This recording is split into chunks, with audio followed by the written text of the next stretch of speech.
Beautiful photography, emotional, evocative, but with uncompliant subjects in vulnerable states. Hi, I'm David Miller. Welcome to my home studio, Primordial Creative, in the LA Harbor area. I have a lot of photographers I follow on social media. Don't know a lot about them, but one really kind of got my goat this week because, without naming names, beautiful street photographer in Europe posted a photo of an old woman, tears down her face, bird behind her, one of those decisive moment kinds of images. And the caption went on to describe how sneaky he was when he took it, how he was secretive, how he got the shot using cleverness. And one of the first comments on this post was, "And you asked for permission, right?" And photographer's response was very disappointing, though not surprising, that he didn't ask permission, he doesn't ask permission, he shoots all these people every day, and he doesn't have time or the interest to ask permission because he doesn't know what he's going to publish. Now, street photography is a genre that I have very strong feelings about.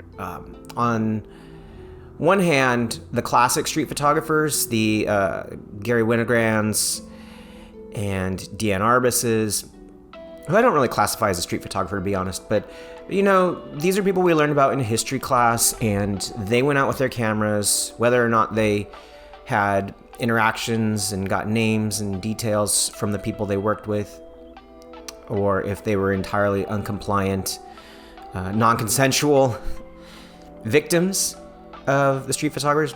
I don't know. You know, I certainly believe that Deanne Arbis interacted with her subjects, because most of the time the pictures that I've seen, they're like such unique places that she had to have some sort of interaction with them. They knew they were being photographed, and you know, maybe she approached it from more of a journalistic point of view, but that was an era where people did not normally get their picture taken on a daily basis, and not everybody had a camera. We live in an era where everybody has cameras, everybody's out taking pictures, and there's facial recognition technology, as one guy screamed at me when I was photographing, not him, but a train in Arizona. And, you know, that has encouraged predatory behavior. I have many model friends. Well, they don't have to be models, but, you know, just women in daily life getting photographed by strangers because they think they're pretty, or they want to collect their photo in grocery stores, you know, sitting in your car at a stoplight and another person's over there like, you know, and it's absurd, and it's definitely immoral and unethical. That kind of behavior, coupled with the idea of street photography, I'm going to go out and I'm going to make art with whatever I encounter today, it breeds a certain kind of arrogance and exploitation that one can temper by being brave and asking for consent, introducing yourself, being personable, being honest about what you're doing. Those kinds of things outweigh the idea that I'm an artist and I can do what I want, and I don't need permission, and I'm just, you know, I'm making art, and that justifies everything. Now, I have really strong feelings about, you know, ethics in art, and there's other people who maybe take it to another level where there's like portraits of chimpanzees or something, and someone might be like, well, they didn't give consent. I'm trying to be reasonable about these things. It's very difficult to ask an animal for consent, and there's street photography that maybe involves silhouettes or things from a distance, or certainly if you're at an event like a festival or just any kind of event, to be honest, you got to be reasonable about some of this stuff. There's journalistic events, of course, where they don't ask everybody for their consent, even if they're in vulnerable positions. But I'm talking about a specific photographer who is sitting next to an elderly woman in a vulnerable state and taking her emotions. He had every opportunity to interact with her, every opportunity, and failed to do so, and is proud of it. The second part of what's unethical, besides the non-consensual nature of what he's doing, is that a vulnerable state and an elderly woman, those two things really bother me to the next level, because yes, we like expressive photography, emotional photography, photography that maybe has some soul and spirit to it, but private moments are private for a reason. This person could be suicidal. This person could be grieving, and here comes somebody who says, gonna make art of that. That's just not right.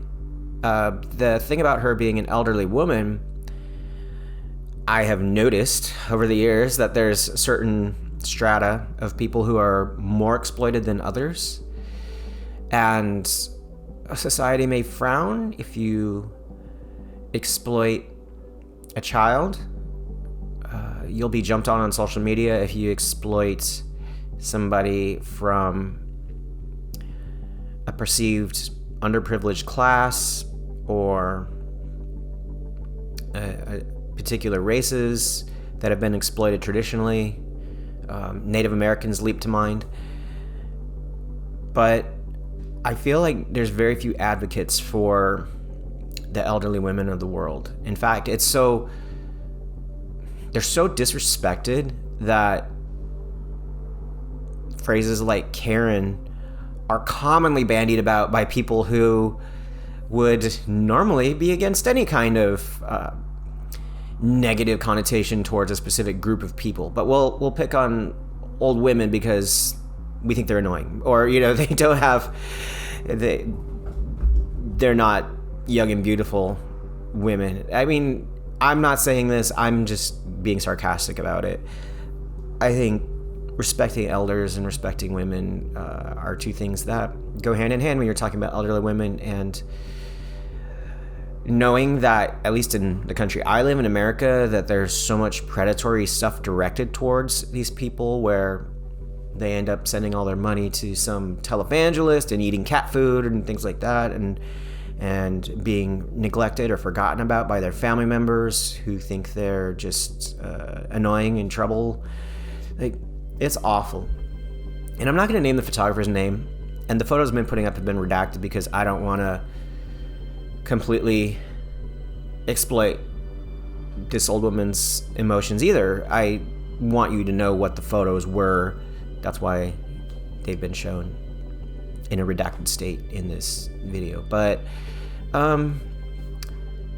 I did say something to the photographer, no response. It's a thing that bothered me enough. It's very hard to get like a response out of me that I would even think about starting some sort of like social media drama. But I also, in my mind, remember there's times that I've taken pictures of people in vulnerable states that I didn't, think of the consequences, or it's just like, oh, I'm a photographer, this is what I do, and this is what I'm going to do. And I wouldn't do that now. In fact, one of the reasons why I switched to model photography in 2009 era is because I felt like photographing people who were on board and knowing they're getting their photograph taken and could like collaborate with me on the images and give energy back. And I it's a nice circular energy flow when you're creating with people who give consent.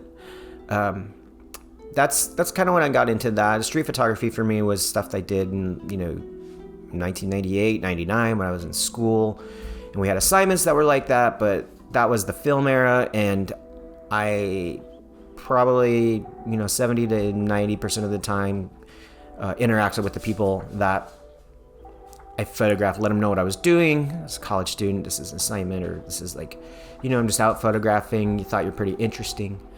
Those conversations that you have with your subjects need to be had, because the attitude of non-content, if you're doing it in your art, you're probably doing it in other forms of your life, and that needs to be addressed. You could be a better person, and you can still make the art you want, but have it be ethical art, not parasitic and exploitive. Best of luck in your own creative endeavors. Talk to you next time.